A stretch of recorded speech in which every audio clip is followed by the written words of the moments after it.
Well, happy Thanksgiving to you. I uh, I already made my turkey. I smoked it on Saturday. Meal prep it for the week. So I enjoyed my L-tryptophan all week long. It's been fantastic. Now we're not here to talk about Thanksgiving, but happy Thanksgiving.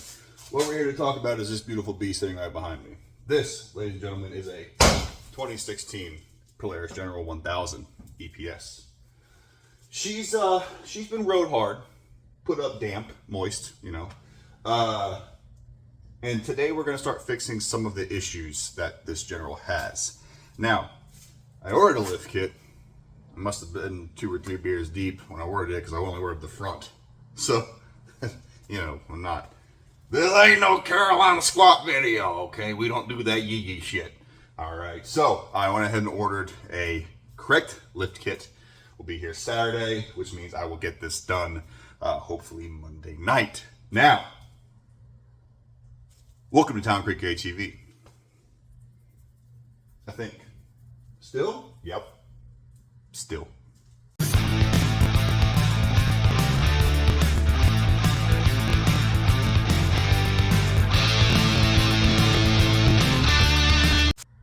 So, what are we going to be doing today now that I don't have a lift kit to put on this thing, which I was hella excited to do. But, well, fucked it up. Oh, by the way, welcome to my newfangled garage.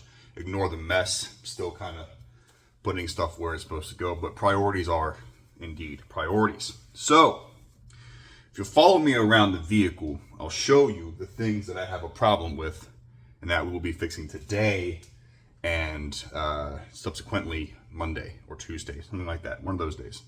So here we go. Just come here. Just come here. You just can't make this shit up. All right, look. So I'm assuming that the mount broke, right? This bit right here, right? That's there. I'm assuming it broke. So the proper thing to do would be to, replace it. What did they do? Drilled 2 holes in the fucking speaker and installed some kind of automotive style rear view mirror. Yeah, so we're gonna undo that and go ahead and do this the halfway right way because it's the same mount, it's the same style mount. So let's do this the right way. All right, new mirror is in, and I use the same mount, so unfortunately I have to trash that because it's useless to me. So let's get after getting this, this thing out of here. Oh, look.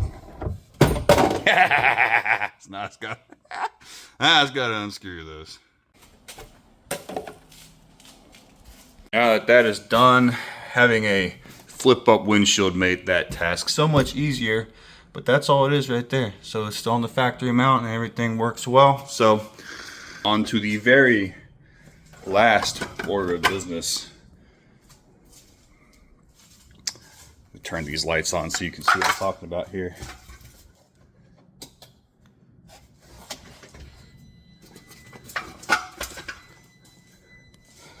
Now, if you'll notice, normal looks, that's how that's supposed to be. Wah, wah, wah. So let's get those replaced. All right, Polaris, y'all gotta explain this one to me.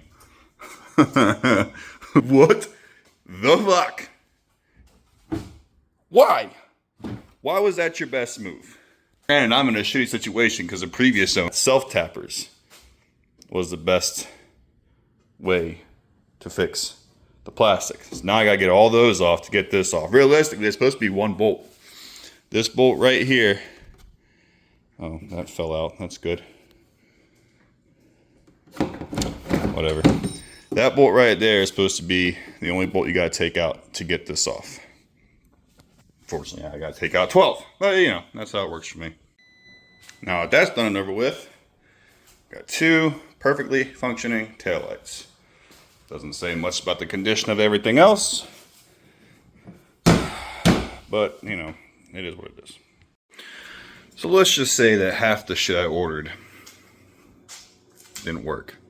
All I had was a front lift kit, not a front and rear, is what they call a leveling kit. It was a 3-inch leveling kit. Okay, I'm sorry, I'm not going to be a, you know what I'm talking about. A, B, the light bars I ordered, way wrong size, didn't fit, couldn't make them fit, not without modifications or extra hole, and it wasn't worth it. So I canned that idea, ordered the new lift kit, which it is in, and that's what we're doing today. And I've already done the other little small piddly things. I'll walk you through those here towards the end of the video, but I am so excited. W says, I think that's how you pronounce it. I really don't know. They do a lot of lift kits for ATVs, UTVs, side by sides, all that kind of stuff. And they do it at high lifter quality at a much more cost-effective price. They got me a lift kit here in 2 days. Was packaged amazingly, and I mean utterly amazingly, as in it came in a box, in a box, in a box, in bubble wrap and foam. Amazing packing on this, and also of course, and I mean look at this material. That is not, I mean that's every bit of 15 pounds. You know, so what we're going to do to start the lift kit. I'm going to start in the front because obviously that's considerably more work, more intricate processes. Now, okay, lift kits kill ride quality. We know this, it's understood. Here's the problem, and here's why I'm doing the lift kit. It's hard to see on camera, but both of these tires have incredible negative camber. And the reason why is because those shocks are slapped, wore out. I'm doing the right thing and not replacing the shocks. Nope. We're going to put a lift kit on it and fix it the wrong way. Yeah, let's do that. So first, of course, start off, wheels come off. Now, I don't have a lot of light over here, so I'm going to have to figure that out. But obviously, got to get the top shock off, which is going to be a whole bunch of fun. And the bottom of the shock off, so I can get the lift kit tossed in between the radiator and the back of the vehicle here. So that's the next part I got to tackle once I get some light up there. Well, both shocks are out. Driver's side actually went pretty good. They both fought me, but they both came out. Passenger side, well, you know, not so gooder. You know, those are grade 8 bolts, so it's a matter of going and getting two nuts and bolts, and I can still at least get the front half of the lift kit in, get it positioned right, and I can sort out the nut and bolt process later. Fuck. Love it. All right, so brackets are in. Can't really tell, but I had to shave off this top here because it was interfering with the actual cross member. Took about a 1/2 inch off of it.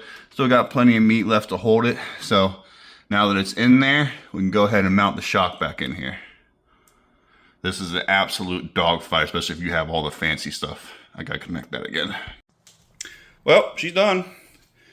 I've jounced up and down a couple of times, but it'll still settle a little bit over time. But I will say this, luckily I had 2 bolts that fit perfectly. And everything else up here seems to be really good, not that you can see anything, but definitely brought the shocks more out straight, not so much of a lean to them, so it did the right thing. And like I said, you can't see anything, but it looks pretty daggone good. Everything I gotta get put back and zip tied up, but get a better shot tomorrow of it, or in sunlight. Definitely needs a whole lift kit, not just a leveling kit, although that does look pretty good. Needs a whole lift kit. So tomorrow we'll knock out all the rest of these parts, which I'm assuming is going to be, you know, equally as not fun as today was. But it's getting dark.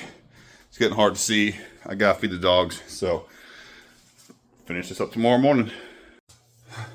All right, so I guess we're gonna go ahead and start the next phase of this. And it's definitely not the morning, by the way. I must have been a little off my rocker when I said that. It's definitely like late afternoon, pushing into the evening now.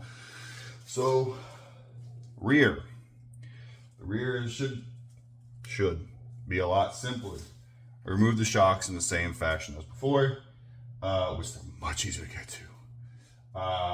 And then it actually installs a grabber bracket like this that holds on to the shock mount itself, the original shock mount, as well as mounts in the bottom of the A arm.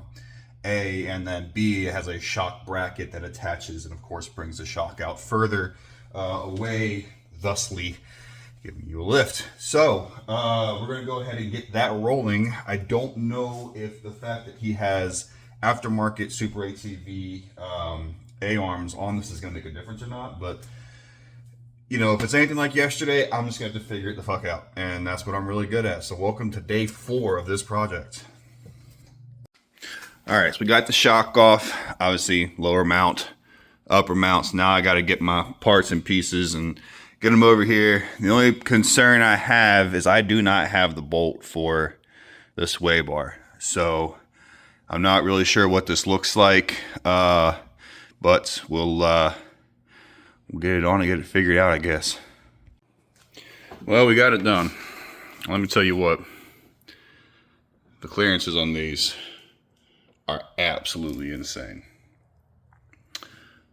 I mean, there is absolutely zero room for error. And once again, to shave off, I don't know, call it a 8/16 of an inch on each side of the shock mount bushing to get them to fit.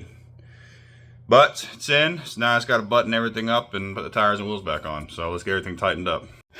Well, it is now officially actually day 4 of this project, and well, she's done, and now she's shined up, and damn, look at this thing. So it's got a 3-inch, you know, knockoff high lifter lift kit. It does have interior lighting, as well as the radio, all that stuff, and all the shocks are turned to medium, which seems to be the best move. I mean, it definitely settled down a skosh, but front tires are straight and the back tires are straight. No more camber issues. She's as tall as I am. Actually, she's taller. Realistically, the curve of the roof is over my head, so it's every bit of 6'6". It's a big girl. Well, listen, guys, this was a chopped up video, and well, it's mostly my fault as usual, but I'm really happy with the results. So unfortunately, now it's going to go up for sale. I have a number in my head that I won't let it go for less than, but we'll see how she goes. I appreciate it as always. Thank you guys for everything and sticking with me. Peace.